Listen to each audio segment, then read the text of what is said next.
Good morning. I am Sarathy from the Department of English, Deakin College for Women. Today we are going to have an overview of the essay Scientific Religion by V. Raghunandan. V. Raghunandan was a very famous columnist and an author, a banker and a corporate executive. He was a professor at IIM Ahmedabad and he was the president of Vyazia Bank from 2001 to 2004, and he has written a number of books including Games Indians Play, Don't Sprint the Marathon, The Corruption Conundrum and Other Paradoxes. In this essay, he focuses on the relationship between science and religion. He emphasizes the need for a bridge between these two terms, science and religion. And he also reiterates on a term called scientific temper. When we go into the essay, we will know more about this particular term, scientific temper, which is a very important term in this essay. Okay. So before we go into the essay, we shall have an understanding about these two terms, science and religion.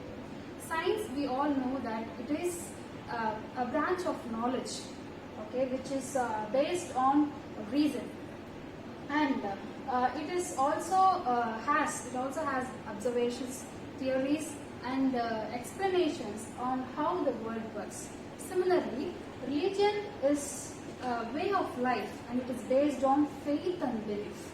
Okay, and it has a supreme being as its center. God as its center, and it is also helps us in understanding how the world works and why the world works, and the philosophy of life, and it also helps to keep the humanity in line. Okay, so that is what is science, and we all know that science and religion is always contradictory. It is always in opposition, because science always doubts everything. Okay, it questions everything, it challenges everything, so that it can come to a conclusion. Whereas religion has no doubts at all. It cannot be questioned. Okay, if you challenge religion, it becomes hostile. Okay, so and when you see, even when you have tons of evidence, science will have a lot of doubt, but religion will believe even the thing that you cannot see, you cannot touch, you cannot feel. Okay. So now this, coming to the text begins with a very nice quote by David Henry Thoreau. There is more religion in men's science than there is science in the religion, which means men's religion has less scientific tendencies. Okay, so this is what the essay starts with, and there is an interesting conversation between science and religion. Consider that science and religion as a person. Okay, they are trapped in a dark room. They cannot see anything. Now they are having a conversation. It is a very funny conversation indeed. Okay, so science and religion, they are talking. Hello, is anyone here? Hey ma'am, my name is Religion. What's up? So they are introducing themselves to each other. Now science asks, oh hey, my name is Science. Man, it's dark. I wonder what's in this room. Okay, so now science is very curious of what is in the room, because it's a very dark room. Science is very curious of what would be inside the room. Now religion says, don't you know this room is filled with dragons? Okay. Now religion, okay, according to the religion, the room is filled with dragons. Okay. Now science is laughing at it. Ha ha! What a load of whatever. Okay. So now it is laughing at the fact that how can a room be filled with dragons? And now religion says, don't question me. Okay, always religion does not want it to be questioned. So don't question me, you ignoramus. The meaning of the word ignoramus is stupid. Okay, so it is calling science as stupid. And I have been in here way longer than you. I should know what's in here. So I know better than you because I have come before you. Before science could come into the world, religion has come. So it says, I have come before you, so I know better. So I am very sure that the room is filled with dragons. Now science says, oh well, I just remembered I have a flashlight in my background. So there is a problem now. Science, with his technology, always solves the problem. So now it has a flashlight in his backpack so that the problem can be solved. so that he can open the flashlight, can turn on the flashlight and see what is actually in the room. So science is ready to open the flashlight. Now religion says, oh no, you don't have to turn it on. I already told you what's in the room, so there is no need for your flashlight. So I already told you what is in the room. I am very sure of it. So religion is always sure, always concretize whatever it says. Okay, so I have already told you what is in the room, no need of your flashlight, says religion. Now science says, well, I just want to see what's in the room. Okay, but science is very stubborn. Science is very adamant in knowing what is in the room. It wants a concrete evidence. So it wants to see what is in the room. Now religion says, dude, don't you will scare the dragons off. Always religion will threaten us, okay, by giving us some scary elements into it. So now science says, see, you are going to scare the dragons off when you turn on the flashlight. Now science turns on the flashlight. Okay, science does not want to listen to religion. Now it immediately it turns on the flashlight to see what is in the room. Now religion, science, when it turns on the flashlight, there are no dragons in the room. Now science is asking, where are the dragons? Where are the dragons? Now religion says, abomination, now we have gone and done it. So when you have done something against religion, okay, religion always curses you. See, something bad is going to happen, if God is going to curse you like that. So it is, with this conversation, we can understand the nature of science and we can understand the nature of religion. So this is how Raghunandan opens his text. Now, the next thing, he gives the theme of this text. What is the theme of this scientific temper is, religions need to be injected with a good dose of scientific temper, leading to a more scientific religion. Okay, so what is his ambition, or what is his objective of this essay is to bring in more scientific religion, to bring in a scientific religion which can be done only when science is infused into religion. And what is scientific temper, by the way? So this is the important word in this essay. Scientific temper is a way of thinking. Okay? It's a way of thinking, okay, which can lead to a progressive society which uses science to solve day-to-day problems. It can be ranging from ethics to politics. Okay? And with the help of scientific temper, okay, we can have a society which is free of superstition and irrational practices. Okay, I hope you understood the term scientific temper. It is to have a progressive society, okay, an evolving society, a developing society, okay, which can solve its problem on its own with the help of science and religion. Okay, so now he goes on to the next topic, why religion is so very important for the human beings, because our life is very uncertain and we have a lot of socio-economic stress, fear, insecurity, and we have a never-ending struggle. We do not know, we do not understand many things in life. So for many centuries, religion has been a bedrock for the humans to cling to when they have a rash calamities, when they have some dangers. When they face danger, they immediately cling on to religion. They go to God. They seek God's help. They find comfort in God's in religion. Okay, that is why religion has got such a power. And Kabir, a greatest saint, has written something about God.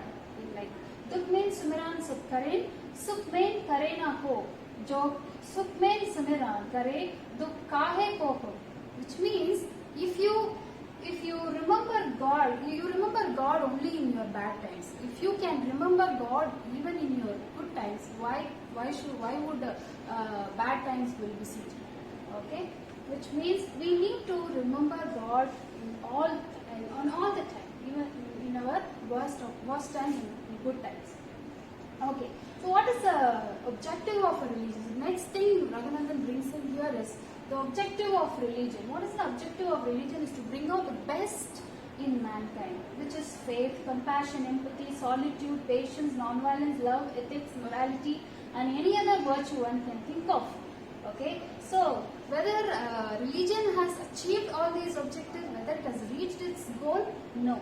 We cannot be very sure of it. We cannot say that it has achieved its goal. It often failed in their objective. Because, why? What is the reason? The reason is because it lacks scientific temper.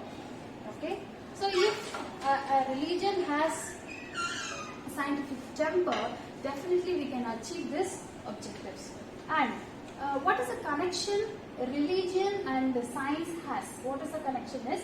Religion is concerned with the philosophy of life, okay, and the universe, the creator, the creation, whereas science also deals the same. Science is also concerned with the same. So, religion must evolve with the help of science, okay, which has the similar qualities.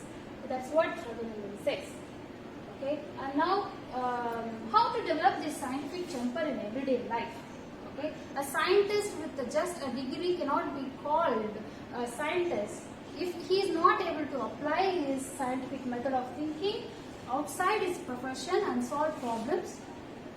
Okay, so we need to also, we can easily understand and solve one's day-to-day life problems, okay, little more meaningfully and little more effectively with the use of scientific temper in everyday life. Okay, and how can we do that? We can do that with the help of education and training. Okay, we can spread it. We can spread this scientific temper that extends the rational thought process of and to many areas of life, not only in religion, in all aspects of life, including the areas of faith. Okay, so if we have a scientifically tempered society, we scientifically tempered religion, okay, how can we allow 30% of food production to go waste? Millions of people are going hungry at the same time. You know that. Somalia, which is going, which is very poor. Okay, which is dying of hunger. Okay, whereas in India we are wasting food. And why should so many infants die because of lack of basic hygiene? Can we find ways to make our streets safer without allowing cattle a free run of the roads without being cruel to them? See, all these are everyday problems that we have. How can we solve it? Okay, how can we solve it? It is if we have scientific temper, we can solve all these issues. Okay, and how do we begin developing a scientific temper? How can we start? We can start. It starts with our education system. Okay, we should make a methodology of science integral to literacy. Okay, which means we need to promote critical thinking in the students. Okay, the teachers need to teach them how to question, and they need to make them curious, and they need to allow them to find answers to their curiosity, to their questions. Okay, so that they can be trained to know that the principles of science and chemistry is behind Lord Ganesha sipping from that spoonful of milk. You know, Lord Ganesha was able to sip a spoonful of milk. Okay, it is because of surface tension. Okay, the basic idea behind this